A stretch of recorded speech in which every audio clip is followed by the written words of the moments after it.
যে ব্যক্তি চেটে পুটে খায় একেবারে খাবারের পাত্রটাকে দোয়া করে, বাহারের শরীয়ত কিতাবের মধ্যে এসেছে খাবারের পাত্র তার জন্য আল্লাহর কাছে দোয়া করে, আল্লাহ যে আমাকে শয়তান থেকে রক্ষা করেছে তাকে তুমি জাহান্নামের আগুন থেকে রক্ষা করিও।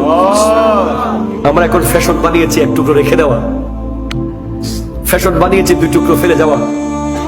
এটা ফ্যাশন নয়, এটা গরিব হওয়ার লক্ষণ, ঠিক কিনা? যে ব্যক্তি মাটি থেকে গোশত কুড়িয়ে খাবে তার অতীতের গুনাহ মাফ করে দেবে আল্লাহ। কথা আমার না, কিতাবের নাম হলো বাশারাতুল মাহবুব বিতাকফিরিজ যুনুব, লেখকের নাম আল্লামা ওসিউদ্দিন আজরঈ দামেশকি রাহমাতুল্লাহ আলাইহি। এখানে 480টার উপরে হাদিস এনেছেন উনি গুনাহ মাফ সম্পর্কে। তার মধ্যে একটা হাদিস এনেছেন ইমাম হাসান রাদিয়াল্লাহু তাআলা আনহুর এক খাদেম সাথে নিয়ে উনি ওযু করতেছিলেন, ওযুখানার মধ্যে একটা গোশতের টুকরা পড়েছিল রান্না করা। উনি এটা নিয়ে খাদেমকে দিলেন, খাদেম রাখো আমি ওযু করে খাবো। উনি ওযু করে ওঠার আগে খাদেম খাই ফেলাইছে। তো ইমাম হাসান পাক বলছেন গোশত কই? আমি তো খাই ফেলেছি। আইরে আল্লাহ, তোমাকে তার খেদমতে রাখা যাবে না। কেন? তুমি জান্নাতি মানুষ হয়ে গেছো,